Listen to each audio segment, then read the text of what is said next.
Salut, c'est Riel Team et aujourd'hui, on va parler de la pensée divergente et la pensée convergente.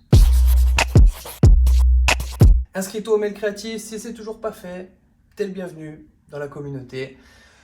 On profite. Moi, je partage juste les mails écrits de ces vidéos. Voilà, c'est toujours plus intéressant, je trouve, de lire que que d'écouter. Mais bon, après, faites comme vous voulez. Le conseil du jour pour les créatifs, c'est maintenant. Qui ne s'est jamais retrouvé démuni devant un problème à résoudre, que ce soit au travail, que ce soit dans la créativité, la peinture, peu importe le truc.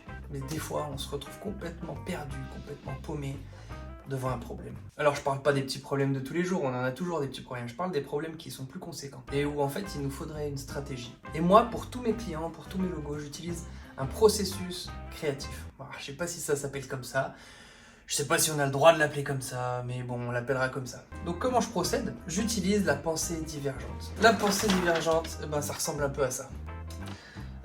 Vous avez la problématique au centre et toutes les possibilités de solutions autour. C'est pas forcé que ce soit des solutions réalisables ou quoi que ce soit. On s'en fout de ça en fait. Justement, on doit ouvrir notre boîte crânienne, on doit sortir de la boîte. Donc, la pensée divergente nous amène à ça. On doit trouver franchement minimum 50 solutions à un problème. Mais toutes sortes de solutions, ça peut passer par les navettes spatiales, comme tu dois pas limiter ta pensée, tu dois pas limiter ta créativité. Il n'y a pas de mauvaise solution, tout est bon. On ouvre complètement notre pensée, notre cheminement de pensée. On y va à fond. On trouve minimum 50 solutions. Une solution nous amène à une autre solution, c'est toujours les mêmes choses. Le brainstorming, c'est vraiment quelque chose de prioritaire en tant que créatif.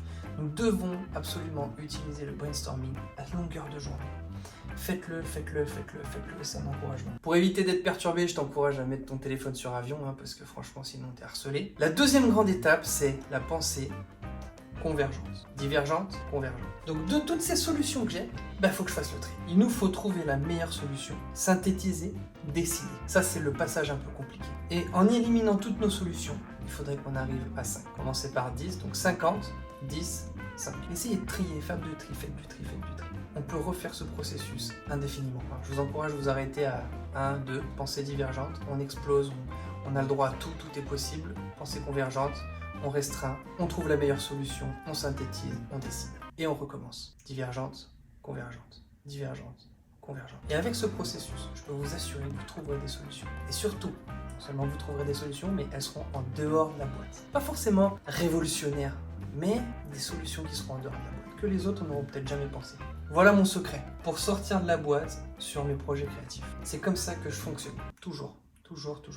Plus vous le ferez, plus vous vous sentirez à l'aise, de le faire, et plus ce sera rapide, plus ce sera inné, normal de le faire. Et toi, comment sors-tu de la boîte? Comment arrives-tu à sortir de la boîte? Comment est-ce que tu restes créatif dans une réponse à une problématique? Voilà, c'est tout pour aujourd'hui. Sur ce, restez créatifs.